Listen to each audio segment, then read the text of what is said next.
Hey, welcome to World Code Updates. Please subscribe to my channel and press the bell icon for more updates. The Jakarta press room buzzed with anticipation, a palpable energy filling the air as journalists whispered among themselves, speculating on the nature of the announcement. It was a humid November morning, the kind that clung to your skin and made the city feel alive with possibility. Journalists from around the world gathered, their microphones and cameras poised, waiting for Indonesia's military modernization announcement that promised to be a game changer. Speculation was rampant. Would it be F-16s from the US or Rafales from France? The room was abuzz with theories and predictions. The stakes were high for Southeast Asia's balance of power, with analysts closely monitoring the implications of any shift in military alliances. Suddenly, silence fell as Defense Minister Prabowo Subianto approached the podium, his presence commanding the room's attention. With a measured voice, he delivered the shock. Indonesia would acquire 36 Chengdu J-10C vigorous Dragon jets from China. The press gasped, cameras flashed, and the room erupted in a flurry of activity. For years, Indonesia had balanced East and West. This was a bold pivot, a strategic move that signaled a new era in its foreign policy. The $9 billion deal sent shockwaves through global capitals, with financial markets reacting swiftly to the unexpected news. Headlines blared, "Indonesia snubs West, chooses Chinese jets." The world was taken aback by the audacity of the decision. Western defense stocks dipped, and emergency meetings convened in Washington and Brussels, as leaders scrambled to understand the implications. Why had Indonesia, a longtime Western partner, made this move? Analysts debated the motivations and potential consequences. The message was clear. Jakarta was prioritizing national interests over old alliances, signaling a shift in its strategic priorities. This wasn't just about new jets, it was about asserting independence and ambition on the world stage. A declaration of Indonesia's intent to chart its own course. The J-10C choice reflected years of frustration with Western partners and a vision for the future that embraced new alliances. As the initial shock faded, a deeper question emerged. What drove Indonesia to this historic decision? The world was eager for answers. The answer lay in the tangled history of its air force and shifting global power dynamics, a story of evolution and adaptation. The world demanded to know why now and why China. The timing and choice of partner were as significant as the deal itself. Indonesia's move was more than procurement. It was a statement of intent, a bold declaration of its future role in the region. The decision would reshape regional security and redefine Indonesia's role in Asia, with ripple effects felt across the continent. The press room buzzed again, but the world had already changed, the narrative shifting as new realities set in. The story was just beginning, with the world watching closely to see how this bold move would unfold. Indonesia had thrown down the gauntlet, challenging the status quo, and inviting the world to reconsider its assumptions. The implications would echo far beyond Jakarta, as nations recalibrated their strategies in response to this unexpected development. The world watched, waiting for the next move, as Indonesia's decision reverberated across the globe. The future of Southeast Asia was suddenly uncertain, with new questions arising about alliances and power dynamics. All eyes were on Indonesia, as the nation stood at the center of a geopolitical storm, its next steps eagerly anticipated by all. For decades, Indonesia's air force was a patchwork of jets from the US, Russia, Britain, and South Korea.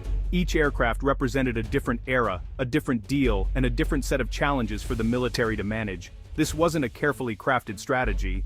It was the result of shifting alliances, international sanctions, and constant budget woes that forced Indonesia to buy whatever was available at the time. The result?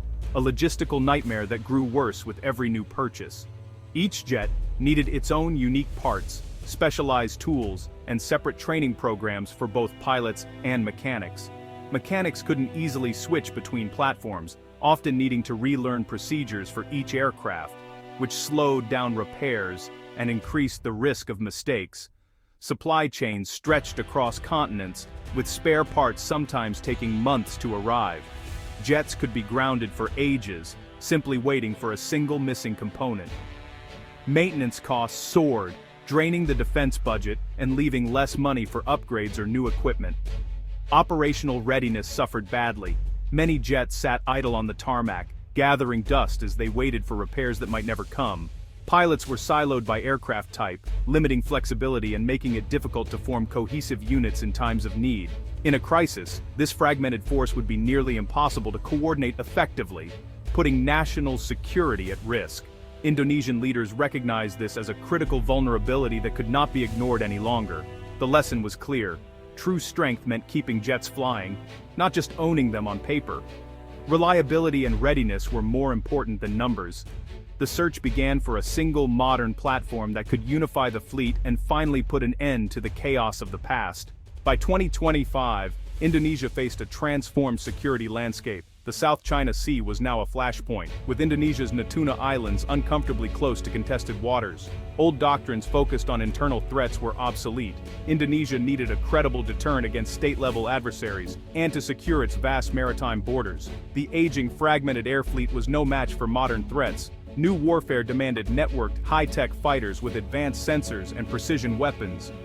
Indonesia's leaders saw the urgency leapfrog to a unified modern air force. President Joko Widodo's vision required real military muscle.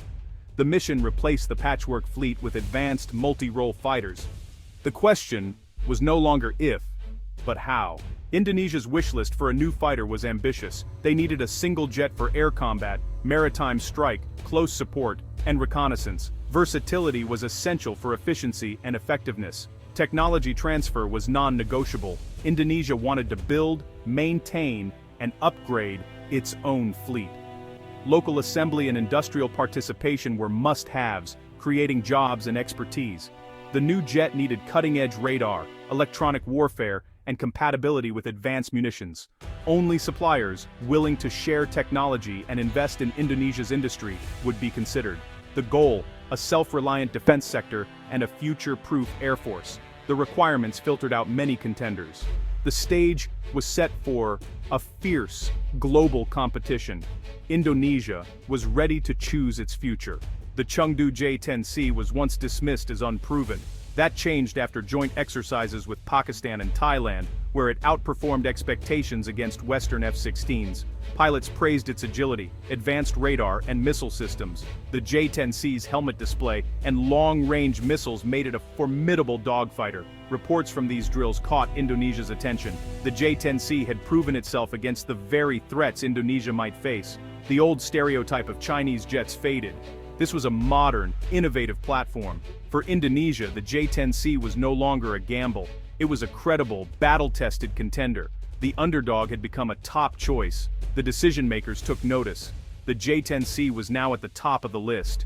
When proposals arrived, the contrast was stark. Western jets were expensive. The J-10C offered more aircraft for less. China's deal included deep technology transfer, access to source codes, local maintenance, and industrial partnership. Western offers, hampered by export laws, couldn't match this.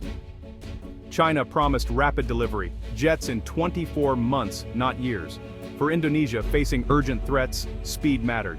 The Chinese deal came with fewer political strings. No restrictive end-user agreements or risk of sanctions. Indonesia would control its own defense destiny.